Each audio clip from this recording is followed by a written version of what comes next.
ফের অগ্নিকাণ্ড। হাঙ্গারফোর্স স্ট্রিটে আবাসনে আগুন লেগেছে, আবাসনের ছাদে আগুন এবং ইতিমধ্যেই দমকলের 6টি ইঞ্জিন পৌঁছেছে ঘটনাস্থলে। আগুন নেভাতে লড়াই চালাচ্ছেন দমকল কর্মীরা। তবে ইতিমধ্যেই এই অগ্নিকাণ্ডের জেরে এলাকায় কিন্তু আতঙ্ক ছড়িয়েছে। হাঙ্গারফোর্স স্ট্রিট, সেখানে একটি আবাসনে আগুন লেগেছে, যার ফলে বোঝাই যাচ্ছে যে স্থানীয় বাসিন্দারা তারা আতঙ্কে রয়েছেন। যেভাবে একেবারে আবাসনের ভিতরে আগুন লেগেছে, দমকলের 6টি ইঞ্জিন ইতিমধ্যেই ঘটনাস্থলে পৌঁছেছে। এলাকায় আতঙ্ক রয়েছে, আগুন নেভানোর চেষ্টা চালানো হচ্ছে, আগুন নিয়ন্ত্রণে আনার চেষ্টা চালাচ্ছেন দমকল কর্মীরা। ফের শহরে অগ্নিকাণ্ডের ঘটনা, এবার হাঙ্গারফোর্স স্ট্রিট, সেখানে একটি আবাসনে আগুন লেগেছে। দমকলের 6টি ইঞ্জিন ইতিমধ্যেই পৌঁছেছে ঘটনাস্থলে। তবে এলাকাবাসীরা তারা কিন্তু আতঙ্কিত। তবে কিভাবে ঠিক আগুন লাগলো তা এখনো স্পষ্ট নয়। দমকল কর্মীদের প্রাথমিক লক্ষ্য কিন্তু এটাই, যত দ্রুত সম্ভব আগুন নিয়ন্ত্রণে আনা সম্ভব হয়। সেই ছবি রেখেছে আপনাদের সামনে, দেখতেই পাচ্ছেন কালো ধোঁয়ায় আকাশ ঢেকে গিয়েছে। কতটা তীব্র সেই আগুন, অগ্নিকাণ্ডের জেরে ইতিমধ্যেই কিন্তু স্থানীয় বাসিন্দারা তারা আতঙ্কিত। ঐশী মুখোপাধ্যায় আরো বিস্তারিত জানাবেন। ঐশী, জানো আমাদের কি অবস্থা এখন? একেবারে অনুষ্কা, হাঙ্গারফোর্স স্ট্রিটে একটি বহুতলে বিল্ডিং এ কিন্তু আগুন লেগেছে। আবাসন বিল্ডিং, অর্থাৎ সেখানে কিন্তু সেই কমপ্লেক্সে অনেক আবাসিকরা রয়েছেন। তাদেরকে ঠিকভাবে বের করাটা যেমন চ্যালেঞ্জিং, তারই সঙ্গে তোমায় জানিয়ে রাখি আগুনের ভয়াবহতা এতটাই যে দমকল থেকে 6টা ইঞ্জিন কিন্তু এই মুহূর্তে ঘটনাস্থলে পৌঁছেছে। তারই সঙ্গে নিচে কিন্তু একাধিক দোকান রয়েছে, সেই দোকানে একাধিক কাস্টমার থাকতে পারে, তাই সেখান থেকে তাদেরকে বের করানো। এবং তারই সঙ্গে পাশে বেলভিউ হাসপাতাল রয়েছে, বেসরকারি হাসপাতাল, এবং অন্যদিকে আরেকটি স্কুল রয়েছে বেসরকারি। তাই কোনো দিকে যাতে আগুন ছড়িয়ে না পড়ে সেই দিকটাও কিন্তু লক্ষ্য রাখা ভীষণ চ্যালেঞ্জিং। গনগনে আগুন দেখা যাচ্ছে, তার সঙ্গে কালো ধোঁয়াতে সেই জায়গার যে আকাশ তা কিন্তু ছেয়ে গিয়েছে। তাই 6টি কিন্তু ইঞ্জিন ইতিমধ্যেই সেখানে পৌঁছানোর চেষ্টা করছে এবং তারই সঙ্গে সেই আগুন যাতে নিয়ন্ত্রণে আনা তাড়াতাড়ি সম্ভব হয়। কারণ তোমাকে বারবার বলছি, বহুতল আবাসনে অনেক মানুষ রয়েছে, আবাসিকদেরকে বের করাটা যেমন চ্যালেঞ্জিং, তারই সঙ্গে নিচে যেহেতু একাধিক দোকান রয়েছে এবং পার্শ্ববর্তী একটি বড় স্কুল এবং তার আরেক দিকে রয়েছে বেলভিউ হাসপাতাল, একটি বড় হাসপাতাল। তাই যাতে আগুন যাতে পার্শ্ববর্তী কোনো জায়গায় ছড়িয়ে না পড়ে এবং সে আগুন যাতে নিয়ন্ত্রণে আনা যায়, তাই দমকলের পক্ষ থেকে কিন্তু 6টি ইঞ্জিন ইতিমধ্যে পাঠিয়ে দেওয়া হয়েছে। এবং তোমার জানিয়েছি ভয়াবহতা এতটাই যে গনগনে আগুনের সাথে কিন্তু কালো ধোঁয়া পর্যন্ত দেখা যাচ্ছে। সেই কালো ধোঁয়ায় সেই এলাকার আকাশ কিন্তু ছেয়ে গিয়েছে।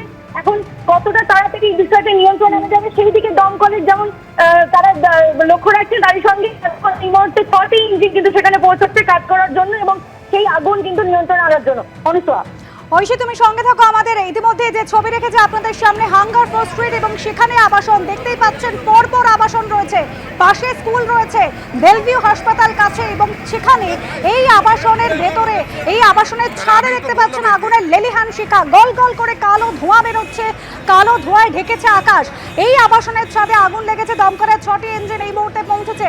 ঐশী মুখোপাধ্যায় রয়েছেন আমাদের সঙ্গে। ঐশী, কতক্ষণ আগে আগুন লেগেছে? এখনো তো দেখা যাচ্ছে যে গল গল করে ধোঁয়া বেরোচ্ছে। একেবারেই গলগল করে ধোঁয়া বেরোচ্ছে। এর আগেও আমরা দেখেছি যে শহরে বারংবার কিন্তু অগ্নিকাণ্ড ঘটছে। দমকলের কিন্তু 6টি ইঞ্জিন সেখানে পৌঁছেছে যাতে আগুন নিয়ন্ত্রণে আনা যায় এবং যত দ্রুত সম্ভব আনা যায়। কারণ তোমাকে বারবার বলছি, এটি একটি বহুতল, আবাসিকরা ভিতরে রয়েছে, নিচে অনেক দোকান রয়েছে এবং ব্যস্ত এরিয়া, কিন্তু জায়গাটি কিন্তু হাসপাতাল রয়েছে পার্শ্ববর্তী একটি, অন্যদিকে রয়েছে একটি বড় স্কুল। তাই স্কুলের বিল্ডিং এ অথবা হাসপাতালের বিল্ডিং এ বা পাশাপাশি যে সমস্ত আবাসনগুলো রয়েছে সেগুলোতে আগুন যাতে ছড়িয়ে না পড়ে, তার জন্য কিন্তু খুব দ্রুত অ্যাকশন নেওয়া হচ্ছে দমকলের পক্ষ থেকে যাতে আগুনটাকে নিয়ন্ত্রণে আনা যায়। এবং তোমাকে যেমনটা বললাম যে আগুন তো গল গল করে দেখা যাচ্ছে, যে গনগনে আগুন, এবং তার সঙ্গে সেই জায়গাটি কিন্তু আকাশটা কিন্তু এই মুহূর্তে কালো ধোঁয়ায় ছেয়ে গিয়েছে। ভয়াবহতা যে প্রচুরটা বোঝা যাচ্ছে।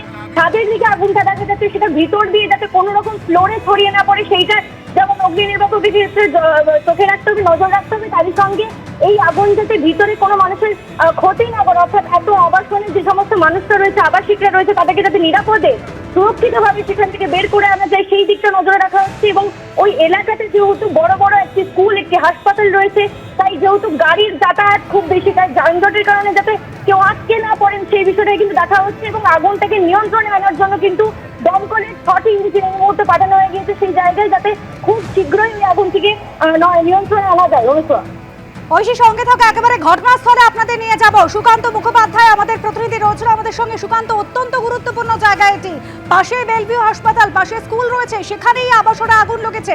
কি অবস্থা, কতটা নিয়ন্ত্রণে আনা সম্ভব হলো আগুন?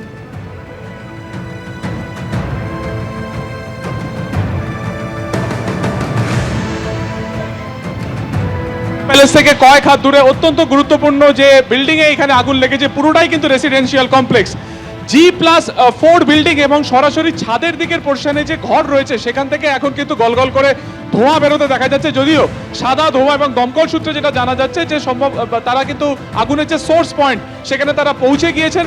পুরোপুরি ইলেকট্রিসিটি অফ করে দেওয়া হয়েছে, বিদ্যুৎ বিচ্ছিন্ন করে দেওয়া হয়েছে এবং ছাদের যে পোর্শন অন্যান্য যে হাই রাইজ বিল্ডিং রয়েছে সেইখানে দমকলের হোস পাইপ ইতিমধ্যে তুলে দেওয়া হয়েছে এবং সেখান থেকে তারা যেখান থেকে আগুনের সোর্স পয়েন্ট সেখানে তারা সেখানে তারা জল দিয়ে কিন্তু আগুন নেভানোর চেষ্টা করছেন। 9 নম্বর হাঙ্গার স্ট্রিট কিছুক্ষণ আগেই এখানে আগুন লেগেছে, প্রায় 10 থেকে 15 মিনিট আগে এখান থেকে দমকলের খবর পায় এবং তারপরে কিন্তু দমকলের এখানে 6টি ইঞ্জিন কাজ করছে, পরবর্তীকালে 2টি ইঞ্জিন আরও এখানে অ্যাড হয় এবং তুমি দেখতে পাচ্ছ এই মুহূর্তে দমকলে 8টি ইঞ্জিন কাজ করছে। যারা ভেতরে যারা বাসিন্দা তাদের প্রত্যেককে ইতিমধ্যে নিয়ে আসা হয়েছে, নামিয়ে দেওয়া হয়েছে।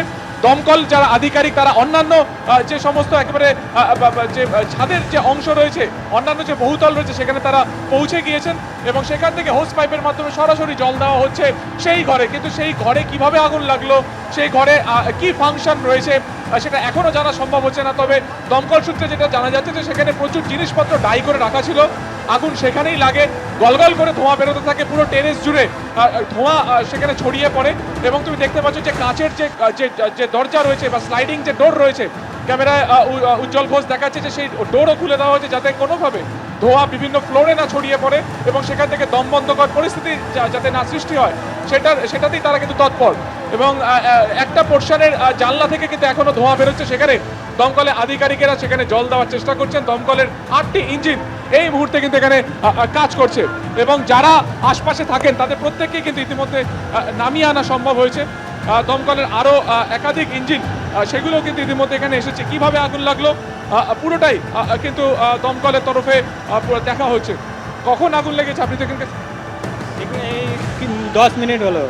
এই যে ছাদের যে অংশে আগুন লেগেছে এখানে কি রয়েছে? যন্ত্রপাতির রুম, যন্ত্রপাতির রুমে আগুনটা লেগেছে। কিভাবে লেগেছে জানা আছে? না, পুরোটাই কি রেসিডেন্সিয়াল, সবাই থাকে নাকি? রেসিডেন্সিয়াল সন্তোষ অ্যাপার্টমেন্ট। অ্যাপার্টমেন্ট, সবাইকে কি নিয়ে আসা হয়েছে? সবাইকে নিয়ে আসা হয়েছে কোথায় রয়েছেন বাকিরা? এই সামনে। দেখা যাচ্ছে এখানে যারা আবাসিক তাদের সাথে আমরা একবার কথা বলার চেষ্টা করব। যারা আবাসিক তারা কিন্তু এই মুহূর্তে ফোনে উদ্বিগ্ন হয়ে রয়েছেন যে ভেতরে কেউ ফেসে রয়েছেন কিনা সেটা দেখছেন। আমরা একটু কথা বলার, আমরা দেখতে পাচ্ছি বয়স্ক যারা রয়েছেন, অসুস্থ যারা রয়েছেন তারা কিন্তু ইতিমধ্যে তাদেরকে বসিয়ে আনা হয়েছে। আপনারা তো উপরেই থাকেন, কি হয়েছিল ম্যাম? ম্যাম কি হয়েছিল আপনি দেখেন? আমরা হঠাৎ করে দেখলাম খুব শোরগোল হচ্ছে, তারপর নিচ থেকে একজন বললো আগুন লেগেছে নেমে এসো, তো আমরা জাস্ট নেমে বাইরে এসেছি। কোন ফ্লোরে থাকে? 3rd ফ্লোরে। অসুস্থ কি আপনাদেরই বাড়ির কেউ আটকে রয়েছে? আমি সেটা জানি না, সে লেগেছে জানা? কিছু জানি না, এখনো অবধি কিছু জানি না।